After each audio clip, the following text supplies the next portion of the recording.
You know, there's something rather curious about human relationships. We walk through life believing that the people closest to us, those we love, those we trust, have our best interests at heart. And perhaps they do. Or perhaps we've confused their needs with our well-being. Perhaps we've become so accustomed to saying yes that we've forgotten what it feels like to say no. And so we carry on, nodding along, extending ourselves, stretching ourselves thin, until one day we look in the mirror and wonder where we went. When did we become this person who lives entirely for others? Now, I want you to consider something. If you were to sit quietly for just a moment, really quietly, and ask yourself, when was the last time I did something purely for myself? What answer would come? Would it be last week, last month, last year? Or would you discover, with a touch of sadness, that you can't quite remember, because somewhere along the way, you stopped mattering to yourself. You became a resource, a solution, a pair of hands to fix what others have broken, and nobody asked if you were tired. Nobody wondered if you needed rest. They simply assumed you'd always be there, ready to give, ready to help, ready to sacrifice. This is what we're going to talk about today, not the grand tragedies of life, but the small, quiet thefts. The ways people ask things of you that steal your peace, drain your energy, and leave you wondering why you feel so empty. Because you see, it's not always obvious. They don't come with a sign saying, I'm about to take advantage of you. No, they come with tears, with guilt, with phrases like, but you're my father, or you're my sister, or if you loved me, you would. And before you know it, you're carrying a weight that was never meant to be yours. So let me share with you 5 things that people will ask of you. 5 things that sound reasonable on the surface, but are anything but. And more importantly, why staying away from people who make these requests might be the wisest thing you ever do. The first thing people will ask is for you to carry their responsibilities as if they were your own. Have you noticed this pattern? Someone close to you, perhaps a son, a daughter, a sibling, comes to you with a problem. Not just any problem, but their problem. And they present it in such a way that suddenly it becomes your emergency. They say things like, I don't know what to do, or I'm really struggling, or can you help me? And because you love them, because you want to be helpful, you step in. You offer advice, you offer money, you offer your time. And what begins as a single favor becomes a permanent arrangement. Before long, you're not just helping, you're doing it for them. You're making their phone calls, you're covering their bills, you're raising their children while they go off to live their lives. And when you dare to suggest that perhaps they should handle some of this themselves, you're met with shock, with hurt feelings, with accusations of being selfish or uncaring. How dare you withdraw your support? Don't you know they need you? Let me ask you something. When did their inability to manage their own life become your life sentence? Because that's what it is, isn't it? You sacrifice your rest, your comfort, your dreams, all so they can continue avoiding what they should have faced long ago, their own responsibilities. Think of it like this. Imagine you're walking along a path carrying your own backpack. It's heavy enough. It contains your worries, your plans, your needs. And then someone comes along and says, here, can you carry mine too? Just for a little while. So you take it because you're kind.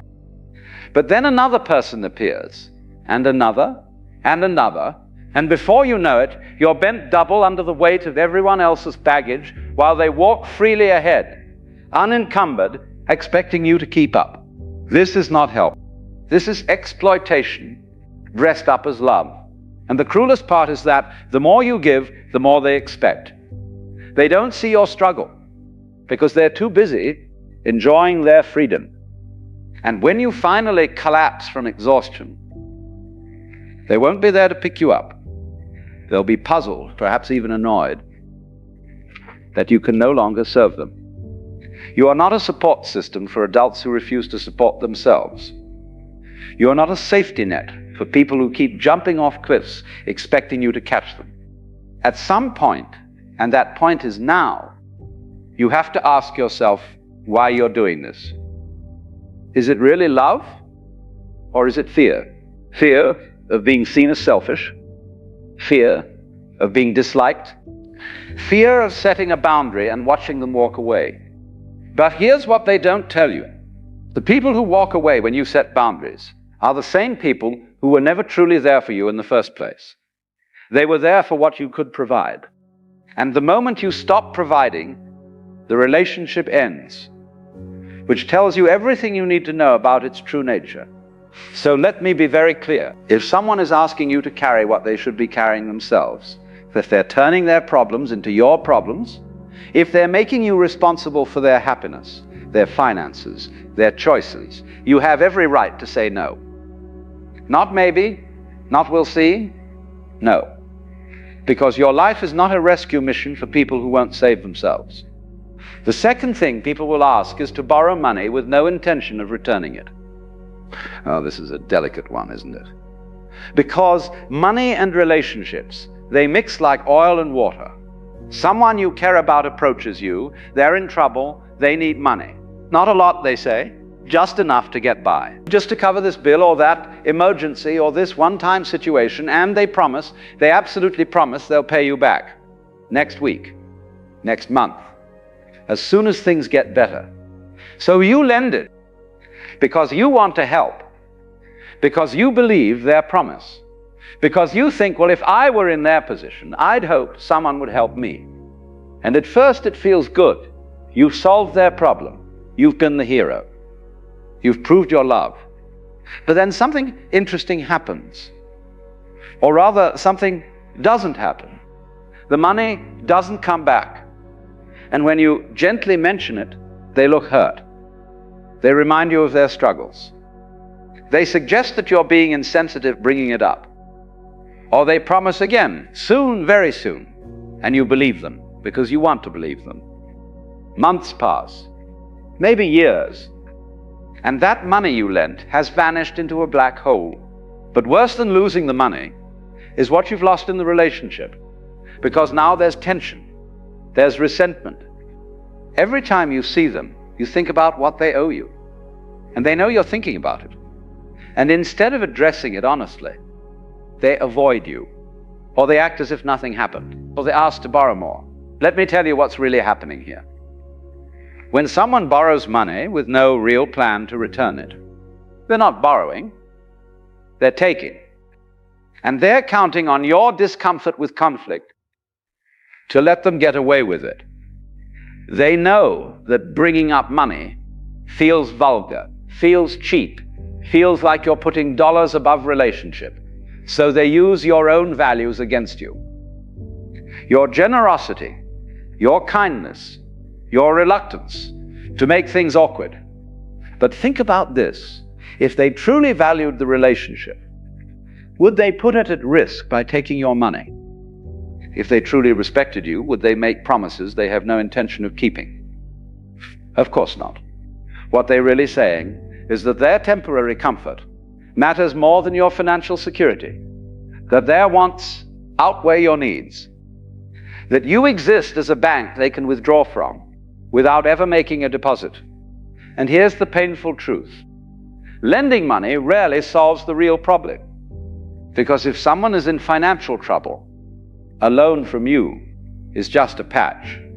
It might cover this month's crisis, but it won't fix the behavior that created the crisis in the first place. Next month, there will be another emergency, another need, another request.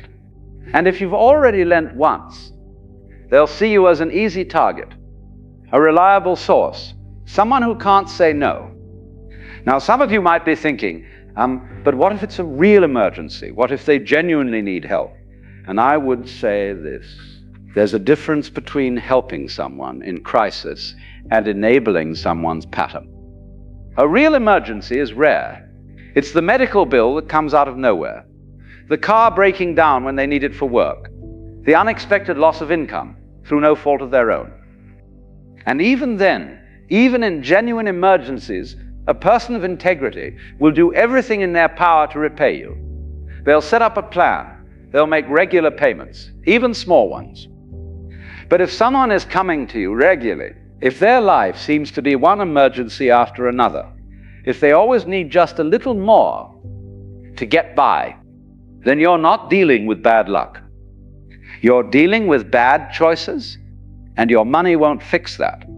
It will only postpone the inevitable moment when they have to face their own patterns and change them. So what do? You protect yourself. You recognize that lending money to people who won't return it is not generosity, it's foolishness. And you have worked too hard, sacrificed too much, to watch your savings disappear into someone else's bottomless need. Your financial security is not a negotiable item. Your peace of mind is not for sale, and anyone who asks you to risk either is not thinking about your well-being. They're thinking only of themselves. If someone truly needs help, there are other ways to provide it. You can offer advice. You can help them create a budget. You can point them toward resources. But handing over money, especially significant amounts, especially without a clear agreement about repayment, is asking for trouble. And at this stage of your life, trouble is the last thing you need. The third thing people will ask is for you to choose sides in conflicts that have nothing to do with you. This one is particularly insidious because it comes wrapped in loyalty. Someone you love is fighting with someone else you love. Maybe it's your children arguing with each other. Maybe it's a sibling feud. Maybe it's extended family drama. And suddenly, you're pulled in. They come to you, each side, each person, presenting their case, explaining why they're right and the other is wrong. And then comes the question, the trap. Whose side are you on? What a terrible position to be in. Because the moment you choose, you lose. If you side with one, you alienate the other. If you try to stay neutral, both sides accuse you of not caring. And if you attempt to mediate, to bring peace, you often end up blamed by everyone when the peace doesn't hold. Let me tell you what's happening here. These people are not really asking for your wisdom or your help. They're asking you to validate their position. They want you to confirm that they're the victim, that they're justified, that the other person is entirely at fault. And by pulling you in, they're trying to build an army, trying to gather supporters, trying to win not through being right, but through having more people on their side. But think about this carefully. What do you gain by getting involved? Even if you successfully mediate and bring temporary peace, what have you really accomplished? Because people who are truly ready to resolve their conflicts will resolve them with or without you. And people who aren't ready will simply fight again, probably over something just as trivial, and once again expect you to referee. Meanwhile, what do you lose? Your peace, your neutrality, your ability to love both parties without reservation. Because once you've taken a side, once you've said this one is right and that one is wrong, you've created a division that may never fully heal. Every future interaction will be colored by that choice. Every holiday gathering will carry tension. Every phone call will require careful navigation. And for what? To solve a problem that isn't yours, to referee a fight between grown adults who should be capable of handling their own disagreements. That's not wisdom. That's volunteering for unnecessary suffering. There's an old saying, when two people are fighting, the third person who gets involved gets hit by both. And it's true. Because no matter how carefully you try to be fair, no matter how much you try to see both sides, at some point, each person will feel you didn't support them enough. Each will remember not what you did for them, but what you didn't do. And your reward for trying to help will be resentment from all directions. So what's the answer? Simple. Don't get involved. When someone comes to you with their grievances, you listen. You acknowledge their feelings, but you do not take sides. You do not become their champion. You do not carry messages back and forth between warring parties like some kind of emotional postal service. You say, with kindness but firmness, this is between you and them. I love you both. I'm not taking sides. Work it out yourselves. Will they like this answer? Probably not. They may push back. They may try to guilt you. They may suggest that if you really loved them, you'd support them, but hold your ground. Because what you're really doing is respecting everyone involved. You're respecting their ability to solve their own problems. You're respecting the relationship by not poisoning it with resentment. And most importantly, you're respecting yourself by refusing to be used as a weapon in someone else's war. Your job at this stage of life is not to fix every broken relationship in your family. Your job is to maintain your own peace, to love people without becoming entangled in their drama, to be available without being involved, and that requires boundaries. The clear, firm, loving boundaries that say, I care about you, but I won't be pulled into this. The fourth thing people will ask is for you to change who you are to make them comfortable. Now we're getting to something really interesting, because this request comes in many forms. Sometimes it's direct, sometimes it's subtle, but the message is always the same. You are too much, or not enough, or wrong, or outdated, or embarrassing. And they, in their infinite wisdom, know how you should be instead. Maybe it's your clothing. They say you dress too old-fashioned, or too young, or too bright, or too plain. Maybe it's your opinions. They want you to stop talking about certain things, stop holding certain views, stop being so set in your ways. Maybe it's your hobbies. They think what you enjoy is silly, or boring, or beneath you. Or maybe it's bigger than that. Maybe they want you to change your entire lifestyle, move somewhere else, live differently, be different. And here's what makes this particularly painful. These requests usually come from people who claim to love you. They're not strangers criticizing you from a distance. They're family, close friends, people whose opinions you value, and they frame their demands as concern. They say they're worried about you. They say they just want what's best. They say if you'd only change this one thing, everything would be better. But let me ask you something. Better for whom? Because when someone asks you to change something fundamental about yourself, they're not thinking about your happiness. They're thinking about theirs. They're uncomfortable with who you are. They're embarrassed by you.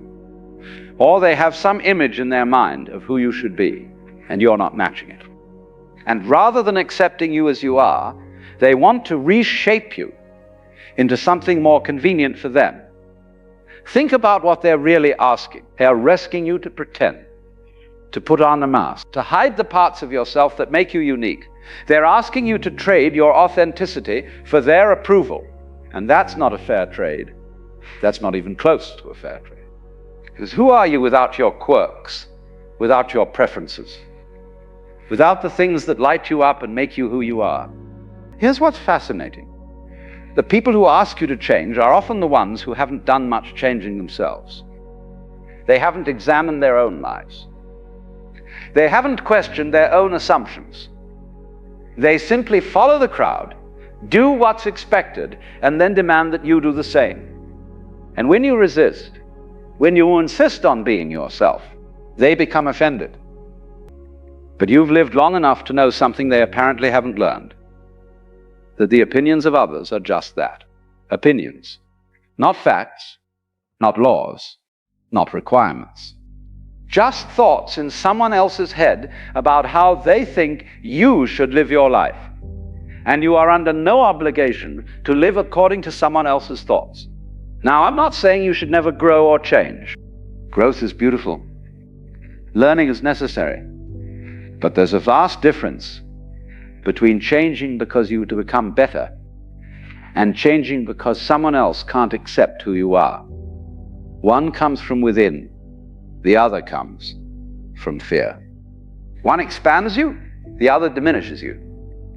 So when someone suggests you need to be different, pause. Ask yourself, is this about genuine growth, or is this about their discomfort? Is this suggestion actually helpful, or is it asking me to shrink so they can feel bigger? And if the answer is the latter, if what they're really saying is, be less yourself so I can be more comfortable, then the answer is no. Not maybe. Not I'll think about it. No, because here's the thing they don't understand. You've earned the right to be yourself. You've lived through enough years, enough experiences, enough trials to know who you are. You've paid your dues. You've learned your lessons. And if someone can't accept that, if your authenticity is too much for them to handle, that tells you everything you need to know about the relationship. It tells you they love an idea of you more than they love the actual you. And that's not real love. That's not real friendship. That's a transaction where you perform and they approve. And you're too old for performances. So wear what makes you happy. Listen to the music that speaks to your soul. Hold the opinions you've formed through decades of living. Be exactly who you are. And let those who can't accept it find somewhere else to direct their criticism. Because you didn't come this far to start hiding now. The fifth thing people will ask is for you to sacrifice your peace for their comfort. This is perhaps the most insidious request of all, because it doesn't usually come as a direct ask. Instead, it arrives as expectation, as assumption, as emotional manipulation dressed up as relationship. It looks like this. Someone in your life is unhappy. Maybe they're struggling with their choices. Maybe they're in a situation of their own making. Maybe they're just generally dissatisfied with life. And rather than dealing with their unhappiness themselves, they expect you to fix it, to absorb it, to make it your problem. They call at all hours, needing to talk. They show up unannounced, expecting comfort. They lean on you emotionally, financially, practically, until you're bent double under the weight. And if you try to create space, if you try to set limits, they respond with hurt. How can you be so cold? Don't you care? Don't you love me?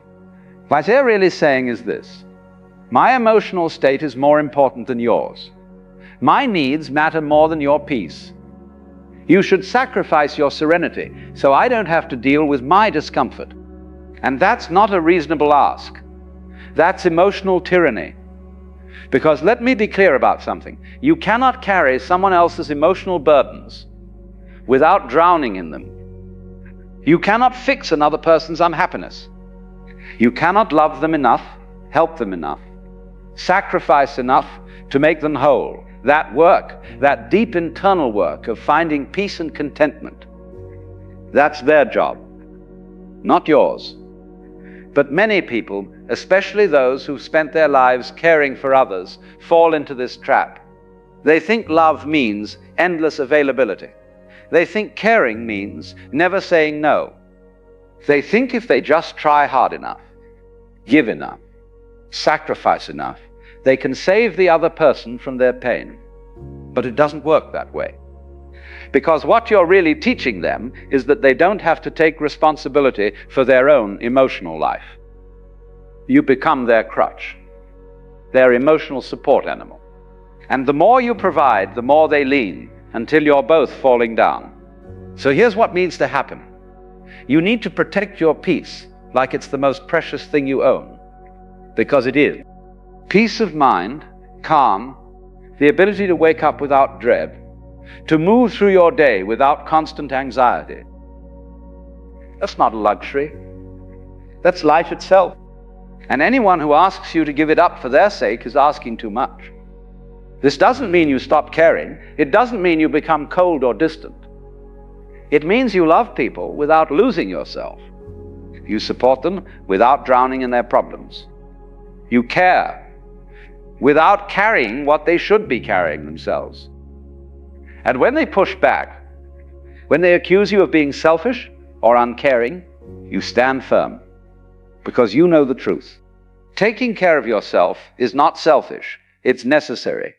And anyone who truly loves you would want you to have peace, not give it away. So there you have it. 5 things people will ask of you that you must refuse. To carry their responsibilities, to lend money you'll never see again, to choose sides in their conflicts, to change who you are, to sacrifice your peace for their comfort. And if you're wondering how to actually do this, how to say no when you've spent a lifetime saying yes, here's your answer. You do it with love, but you do it firmly. You don't explain endlessly. You don't justify. You don't negotiate. You simply state your boundary, and then you hold it. Because here's what nobody tells you. The people who respect you will accept your boundaries. They might not like them, they might be disappointed, but they'll respect them. And the people who don't respect your boundaries, well, they've just shown you who they really are.